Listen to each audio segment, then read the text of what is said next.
오늘 이 자리에 모이신 여러분들이 하나님께서 주시는 복의 주인공인 줄로 믿습니다.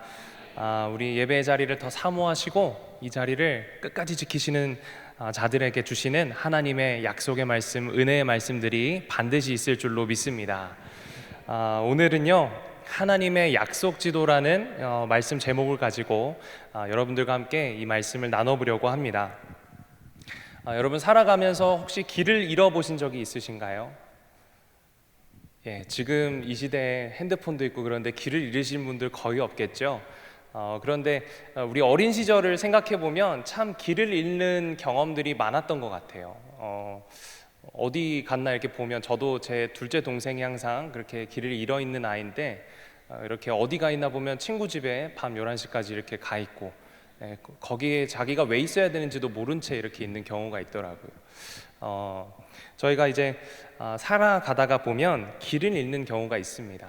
지금은 이제 스마트폰이 너무 발달되어 있기 때문에 어딘지 모르더라도 그냥 핸드폰으로 내비게이션만 쳐보면 자기가 지금 어디 위치에 있는지 또 목적지까지는 어떻게 가야 하는지에 대해서 정확하게 나와요. 그래서 손쉽게 길을 찾아갈 수가 있습니다. 이 내비게이션이 없었을 때를 생각해 보면 지도라는 게 있었죠. 예전에 저희 부모님 차에 보면 이렇게 한국 여행 지도라는 이런 책자가 하나가 있었습니다.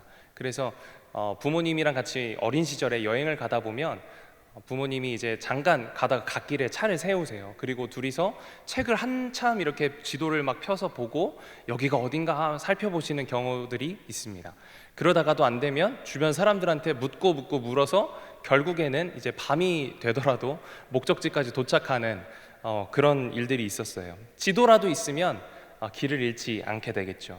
하지만 내비게이션도 지도도 이 나침판도 만약에 없이 우리가 길을 잃는다면 과연 어떤 마음이 들까요? 제가 어릴 적에 초등학교 이제 갓 올라왔을 때 일인 것 같습니다. 초등학교 1학년쯤이 되었을 때 제가 이제 성향 자체가 굉장히 내성적이어서 집 밖에 나가는 걸 굉장히 두려워하고 집 밖에 나가면 맨날 집에 가져가 울고 이래서 부모님이 하도 제가 그러니까 자립심을 키워주고자 큰 이모 댁에 대전에 같이 근처에 살고 있는 큰 이모 댁에 버스를 혼자 타고 한번 가봐라 이렇게 말씀을 하신 적이 있어요. 그때만 해도 지금은 이제 버스를 타게 되면 여기가 어디 위치고 이번 정류장이 어디고 다음 정류장은 어디입니다 이런 안내 방송이 있지 않습니까?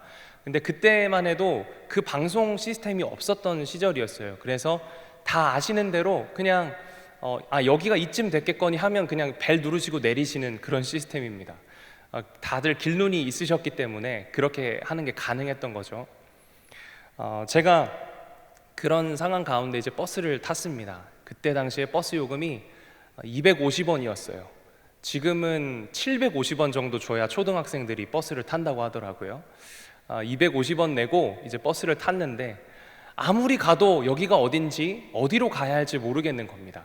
두려움만 가중되고 또 누군가한테 물어보면 그래도 쉽게 해결될 수 있는 문제인데 물어보기가 너무 두려운 거예요. 말을 입에서 떼기가 어려웠습니다. 그래서 한참을 가는데 사람들이 자꾸 다 내려요. 한둘씩 없어지고 마지막까지 같이 있었던 아주머니까지 내리셨습니다. 이제 버스에는 기사님과 저 단 둘밖에 없는 거예요. 그러더니 이제 시간이 조금 흐르니까 기사님마저도 버스를 멈추시더니 저한테 다가오시는 거예요. 그래서 너 왜 아직까지 안 내렸니? 이러시는 겁니다. 그래서 여기가 어딘데요? 물어봤더니 종점이래요. 그래서 제가 미처 여기까지 가야 되는데 기사님 제가 효성타운까지 가야 되는데 못 내렸습니다 이렇게 말씀을 드렸더니 굉장히 딱하게 보시면서 그러면 잠깐 내려서 기다려라, 한 10분쯤 뒤에 반대편에서 가는 그 차가 또 있다고 그걸 타라는 겁니다. 너무 감사하죠. 그래서 제가 대전에서 최초로 250원 내고 대전 투어를 한 사람이 돼버렸습니다. 반대 방향에서도 오는데 아저씨가 일러주신 대로 가면 됐거든요. 하필 기사 아저씨가 다른 거예요. 그러니까 그 내용을 전혀 모르시고 저는 똑같이 표류하고 있었던 것입니다. 한참을 지나가는데 왠지 거기가 맞는 것 같은데 배를 못 누르겠는 거예요. 그래서 확신이 없어서 우왕좌왕하고 있는데 이 아주머니가, 옆에 있던 아주머니가 제가 무슨 똥마려운 개처럼 이렇게 안절부절 못하고 있으니까 물어보시는 겁니다. 얘야 어디서 내리니? 그랬더니 효성타운이요 이렇게 말씀을 드렸는데 아주머니께서 이미 두 정거장이 지나갔다라는 겁니다. 그래서 빨리 여기서 내려 이렇게 말씀하시고 친절하게 아주머니께서 내려서 그 효성타운이라는 아파트가 있는 곳까지, 큰 이모 댁까지 바래다 주셨습니다. 그때만 해도 그런 정이 있었는데요, 그죠? 예. 제 마음이 너무 힘들었습니다. 그때 다시는 버스를 안 타겠노라, 버스란 건 누가 만들었을까, 그런 생각이 들 정도였습니다. 근데 이제 한 가지 제 마음속에 든 생각이 너무 막막한 거예요. 길을 잃으니까 어디로 가야 하지, 내가 어디에 있지를 모르니까 너무 힘든 겁니다. 길을 잃은 사람들의 마음이 이런 마음이지 않을까 싶습니다. 우리도 인생을 살아가면 인생은 길을 걷는다고, 하나의 길이라고 표현하지 않습니까? 인생을 살다가 보면 때로는 우리가 어디에 있는지 모를 때가 있어요. 또 내가 어디로 가야 할지 막막해서 모를 때가 있습니다. 그걸 우리는 길을 잃는다고 하죠. 우리도 인생을 살아가면서 이 길을 잃을 때가 있습니다. 이거는 경험이 많이 쌓이신 어르신들도 피할 수 없는 거예요. 왜냐하면 인생이란 게 어떻게 흘러갈지, 앞으로 내가 어떻게 될지, 무슨 일이 일어날지는 우리는 아무도 알 수 없기 때문입니다. 인생이란 것은 정말 어려움의 연속이죠. 이 상황 가운데 길을 잃는다면 어떨까요? 우리의 마음이 심히 막막하고 힘들고 어렵겠죠. 이 길이 맞나? 이런 확신이 들지 않아서 힘든 겁니다. 오늘 말씀 속을 보면요, 이 아브라함이라는 사람이 아마 이런 심정이었지 않았을까 생각해 봅니다. 오늘 본문 5절 말씀을 함께 볼 텐데요, 5절 말씀 함께 읽어보겠습니다. 시작. 아브라함이 그의 아내 사레와 조카 롯과 하란에서 모은 모든 소유와 얻은 사람들을 이끌고 가나안 땅으로 가려고 떠나서 마침내 가나안 땅에 들어갔더라. 네, 이 이전의 스토리를 잠깐 말씀을 드리면 하란이라는 이 지역에서 아버지와 이렇게 가족들을 이루고 살고 있던 이 아브라함을 하나님께서 찾아오십니다. 그리고 이 본토 친척과 아버지와 고향과 친척과 아버지의 집을 떠나서 내가 너에게 보여줄 땅으로 가라고 하나님께서 말씀하시죠. 보여준 땅이 아니라 보여주실 땅입니다. 그런데 놀랍게도 아브라함이 그 말씀에 순종을 하여서 이 길을 떠났다라는 게 이전까지의 스토리예요. 이 길을 떠나게 되면 하나님께서 약속하신 것들이 있습니다. 너로 큰 민족을 이루게 하고 너에게 복을 주어 복이 되게 하겠다. 너로 말미암아 많은 사람들이 복을 얻게 될 거야. 이 축복의 말씀을 하나님께서 약속으로 주셨어요. 아브라함은 이제 걸어서 계속 가면서, 이 길을 걸어가면서 결국에는 하나님이 약속하신, 보여주시겠다고 약속하신 그 땅으로 걸어가는 과정 중에 있습니다. 그리고 오늘 본문 5절 말씀을 보니까 결국에는 마침내 그 약속의 땅 가나안으로 들어가는 장면이 보이는 거예요. 그런데 우리가 신기한 것은 보여주신 땅이 아니었잖아요. 보여주실 땅이었습니다. 그러니까 아브라함은 그 땅에 들어갈 때만 해도 이 땅이 과연 어떤 땅인지, 이 땅에서 하나님께서 약속하신 무엇인가 어떻게 이루어질지, 이것에 대해서 전혀 모르고 있었다라는 말이 되는 것이죠. 히브리서 11장 8절을 보면 이렇게 기록하고 있습니다. 믿음으로 아브라함은 부르심을 받았을 때에 순종하여 장래의 유업으로 받을 땅에 나아갈새 갈 바를 알지 못하고 나아갔으며. 순종하며 나아가긴 했는데 갈 곳이 어딘지를, 내가 어떻게 해야 되는지를 알지 못하고 나아갔다라는 거예요. 그렇게 하염없이 이동하다가 도착한 곳이 결국은 가나안 땅이었습니다. 그런데 아브라함은 그곳에서 바로 정착하지 못하고 한참을 지나서 이 가나안 땅에 있는 세겜이라는 지역까지 내려오게 되는데요, 여러분들의 이해를 돕기 위해서 지도를 준비했습니다. 지도 한번 보여주시죠.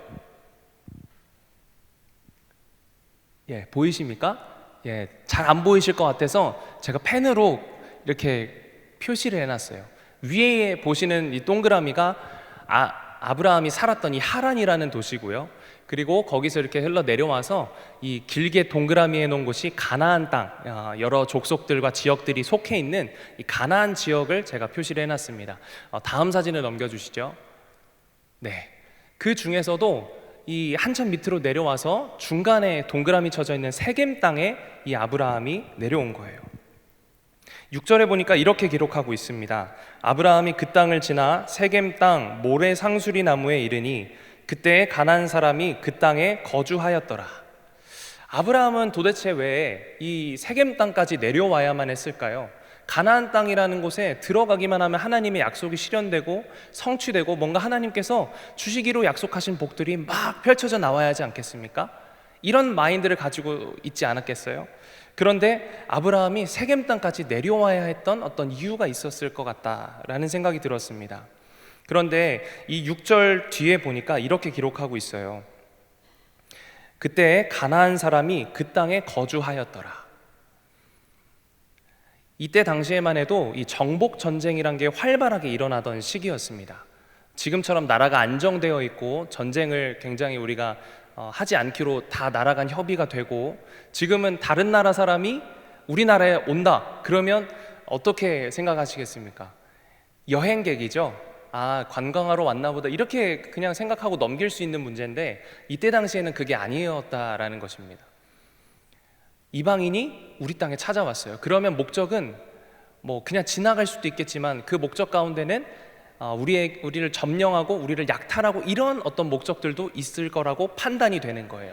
그러니까 이 가나안 땅에 있던 여러 족속들이 어떻게 생각하겠습니까? 이방인이 찾아오니까 아무리 작은 가족 단위일지라도 그런 생각을 할 수밖에 없는 거예요. 혹시나 이들이 우리 땅을 침범하면 어떡하지? 우리가 가진 재물을 약탈해가면 어떡하지? 그러면 이들은 이 아브라함의 가족들을 굉장히 경계하고 예민하게 지켜봤을 것입니다. 아마 아브라함이 바로 그 땅 어딘가에 정착하지 못하고 계속해서 내려와야 했던 이유는 그런 주변에 살기 어린 눈빛들 때문이지 않았을까 생각해 봅니다. 이 성경에서도 그걸 잘 나타내주고 있고요. 그때 가나안 사람이 거주하였더라. 가나안의 족속들이 다 있었기 때문에 아브라함이 편하게 몸두고 정착할 곳이 없었던 것입니다. 아브라함 심정이 어땠을까를 생각해 볼 때 하나님께서 가라고 하시니 가나안 땅에 도착을 한 거예요. 보여주시겠다고 약속하신 그 땅입니다. 그러면 당연히 뭔가가 준비되어 있고, 이곳에 가면 뭔가 내가 머물 곳이 있어야 하고, 우리가 정착해서 생활할 뭔가가 있어야 하고, 이런 것들이 주어질 거라고 생각을 하게 되는데, 하나님께서 주신 이 말씀으로, 복으로 우리 가문이 창창해지고 정말 복의 근원이 되고 이렇게 될 것으로 생각했는데, 아브라함을 기다리고 있었던 것은 이 주변 민족들의 경계의 시선이었던 거죠. 아브라함이 이 땅이 어떤 곳인지도 모릅니다. 어디가 어떻고 어디가 어떻고 이런 상황들을 전혀 모르죠. 그런 채 유랑하고 있었던 거예요.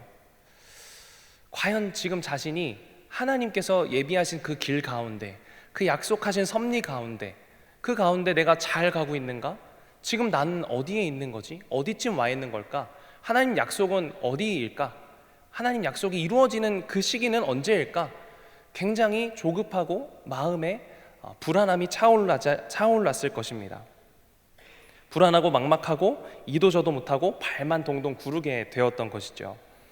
그런 아브라함에게 7절의 말씀 속에서 하나님께서 이렇게 말씀하십니다. 7절 말씀을 같이 한번 읽겠습니다. 7절입니다. 시작. 여호와께서 아브라함에게 나타나 이르시되 내가 이 땅을 내 자손에게 주리라 하신지라. 자기에게 나타나신 여호와께 그가 그곳에 제단을 쌓고. 아멘. 하나님께서 아니나 다를까 세겜 땅에 도착한 이 아브라함, 마음의 근심과 걱정을 안고 있던 아브라함에게 나타나셔서 말씀하시는 거예요. 뭐라고요? 내가 이 땅을 내 자손에게 주리라 라고 말씀하신 겁니다.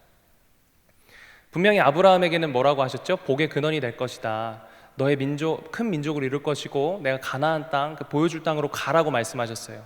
그러니까 자기 때에 뭔가 하나님께서 성취하고 이루어 주실 게 있을 거라고 생각했는데, 지금 아브라함에게 하신 말씀은 뭐예요? 내가 이 땅을 내 자손에게 주리라. 하나님이 약속하신 그 땅임은 확실합니다. 하나님 확신을 주신 거예요. 그렇지만 또 마음 한켠에는 나 때에는 이루어지지 않는 거구나, 내 자손들에게 주는 거구나, 이런 생각이 들었을 것입니다. 하지만 하나님께서 주신 이 약속의 말씀이요, 아브라함을 새롭게 하는 거예요. 이 마음에 힘을 주는 것입니다. 내가 이 땅을 내 자손에게 주리라. 지금 표류하고 방황하고 내가 어디에 있는지 어디로 가야 할지 모르는 이 아브라함에게 하나님 주신 이 말씀이 어떤 의미입니까? 너 잘 가고 있어. 걱정하지 마. 내가 이루어 가고 있단다. 조금만 기다려 주겠니? 아까 우리 찬양에서도 가사에서 하나님의 그 마음을 이렇게 찬양 가사로 잘 풀어 주셨는데, 잘 가고 있단다. 너는 내 안에 있단다 라고 하나님 말씀해 주시는 거예요. 그 확신을 주심으로 말미암아 아브라함 마음에 불안과 염려가 해소된 것입니다. 그래서 아브라함은 믿음으로 나아갈 수 있었다라는 것이에요. 그래서 그가 그곳에서 제단을 쌓았다라는 표현을 합니다. 여러분, 제단을 언제 쌓죠? 제사를 드릴 때 쌓는 게 제단입니다. 제사라고 하면 지금 시대에 오늘날로 얘기하면 예배라는 거예요. 하나님을 찬양하고 경배하고 하나님께 감사와 영광을 올려드리는 겁니다. 아브라함의 마음이 바뀌었던 거예요. 하나님의 약속의 말씀을 듣고 나서 그 안에 나 잘못 오지 않았구나, 이게 잘못된 게 아니구나, 하나님의 계획 안에 있구나 라는 이 생각이 들기 시작하면서 아브라함 안에 이 믿음의 변화가 다시 한번 일어나게 되는 것이죠. 그리고서 그곳에서 하나님께 예배하는 그런 모습을 보여줍니다. 그 이후에 8절 말씀을 보면 이렇게 기록되어 있어요. 거기서 베델 동쪽 산으로 옮겨 장막을 치니 서쪽은 베델이요 동쪽은 아이라.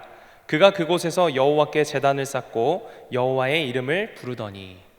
아까 사진, 두 번째 사진을 보시면 이 밑에 세겜보다 밑에 있는 이 동그라미가 베델과 이 아이라는 곳입니다. 그 사이 어딘가에 장막을 쳤다라고 기록하고 있어요. 그리고 또 거기서도 제단을 쌓고 여호와의 이름을 불렀다, 하나님을 예배했다라는 것입니다. 그런데 이상하지 않나요? 하나님이 분명히 확신의 말씀을 주셨습니다. 이 땅이 맞다, 이 땅을 너와 내 자손에게 줄 거야, 내 자손에게 줄 것이다, 확신을 주셨음에도 불구하고 여전히 아브라함은 내려와야만 했어요. 길을 걸어야만 했습니다. 여전히 주변의 경계의 시선들은 아브라함이 그 자리에 머물지 못하도록 계속해서 발걸음을 재촉했을 것입니다. 그런데 아브라함의 이 태도를 보십시오. 하나님 약속하셨고 여전히 그것은 이루어지지 않고 상황은 똑같아요. 그러나 아브라함은 그곳에서도 제단을 쌓고 하나님의 이름을 불렀다라고 기록하고 있습니다. 첫 번째 아브라함이 제단을 쌓았을 때는요, 아마 이런 마음이었을 거예요. 하나님, 다시 한번 제가 방황하지 않도록 약속의 말씀을 확인시켜 주셔서 주님 감사합니다. 하나님 감사합니다. 이런 어떤 고백이었다면 이 밑에 내려와서는 이런 고백이었지 않을까 생각이 됩니다.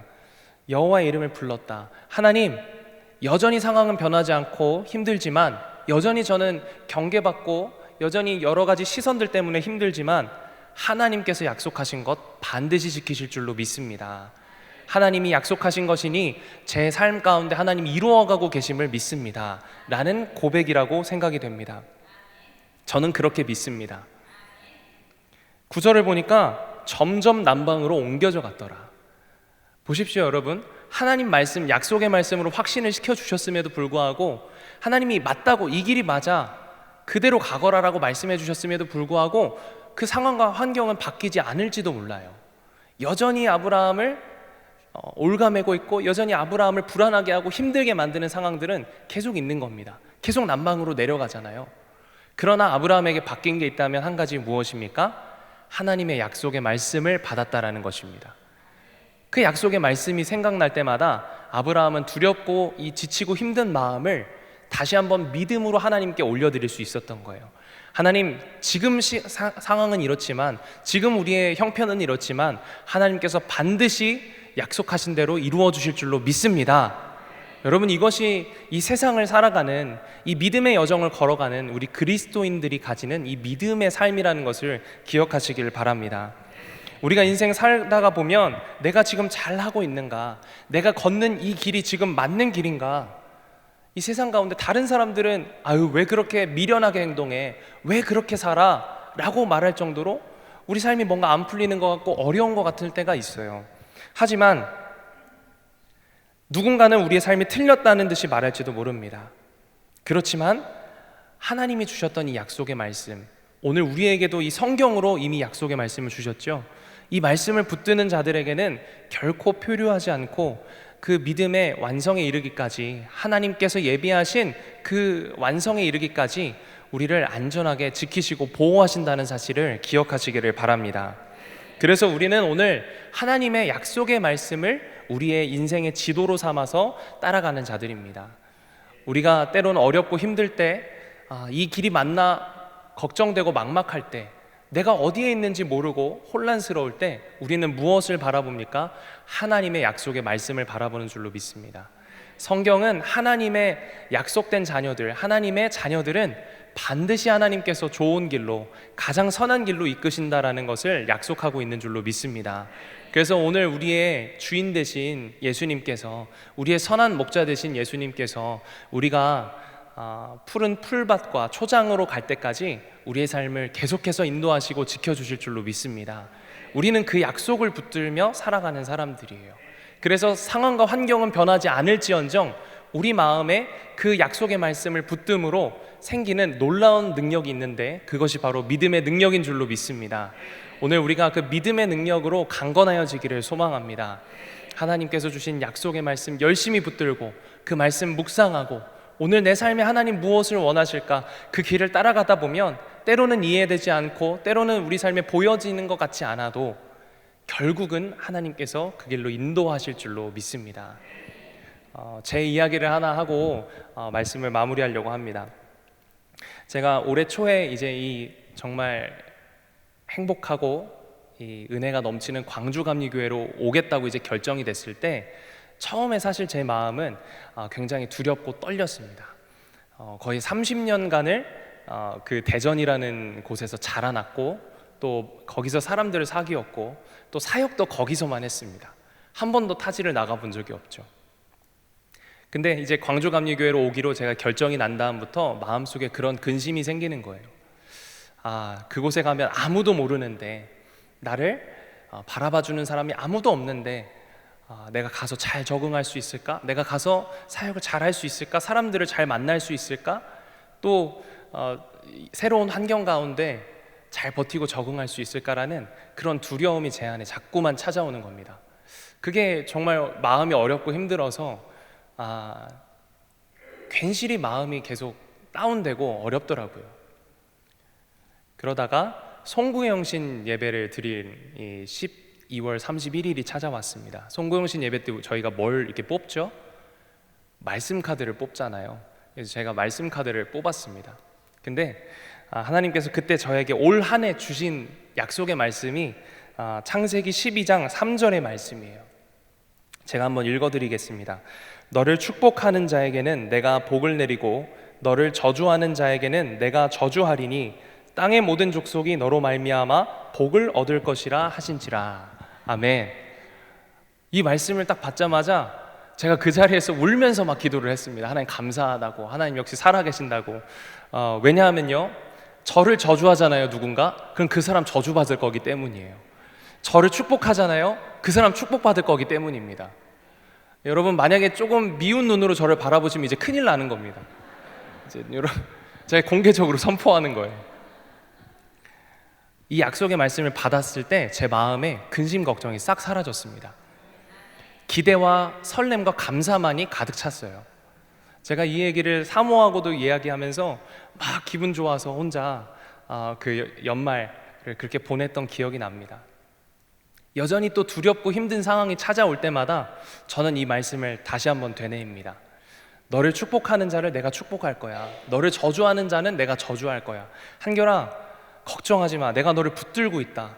한결아, 걱정하지 마. 너는 내 안에 있어. 내 안에 있는 너를 누가 건들겠니? 내 안에 있는 너를 누가 힘들게 하겠니? 걱정하지 말거라. 내가 너를 지켜주리라 라고 약속하신 하나님의 말씀처럼 제가 믿어지더라고요. 여러분, 하나님이 주신 약속의 말씀을 우리 마음속에 새기고 그 말씀대로 살아가면 우리의 삶은 결코 표류하지 않습니다. 우리의 삶에 어려움이 찾아와도 그걸 이길 힘이 생기는 거예요.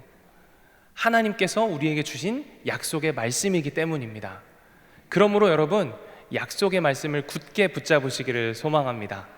오늘도 우리 눈에는 보이지 않고, 때로는 우리 눈에 볼 때는, 우리가 주어진 환경으로 볼 때는 어려울지 모르죠. 힘들지 모르죠. 하지만 하나님께서 하나님의 시선으로 보실 때는 순항하고 있는 줄로 믿습니다. 결코 표류하고 길을 잃는 것이 아니고 하나님이 주시는 그 섭리 가운데, 하나님의 때를 기다리며 나아가는 우리 가운데 반드시 하나님께서 푸른 초장으로 인도해 주실 줄로 믿습니다. 오늘 그 말씀을 붙잡으시면서 하나님 안에서 승리하시는 우리 모두가 되시기를 주님의 이름으로 축복합니다. 기도하겠습니다. 오늘도 살아계시고 우리의 삶을 주관하시며 우리와 동행하시는 하나님 아버지, 감사와 영광을 올려드립니다. 오늘 하나님이 우리에게 주시는 약속의 말씀이 오늘 우리의 삶을 살게 하고 새롭게 만드는 줄로 믿습니다. 오늘 우리가 그 약속의 말씀을 붙들고 믿음으로 나아가는 주님의 귀한 자녀들 될 수 있도록 인도하여 주시옵소서. 상황과 환경은 바뀌지 않을지 모르지만 우리 안에 주시는 하나님의 그 말씀이 우리를 다시 한번 힘이 나게 하고 하나님 확신을 가지고 나아갈 수 있도록 인도하심을 믿습니다. 오늘도 그 약속의 말씀 끝까지 붙들고 주님 안에 승리하는 삶 살 수 있도록 우리를 인도하여 주시옵소서. 살아계신 예수 그리스도의 이름으로 기도드립니다. 아멘.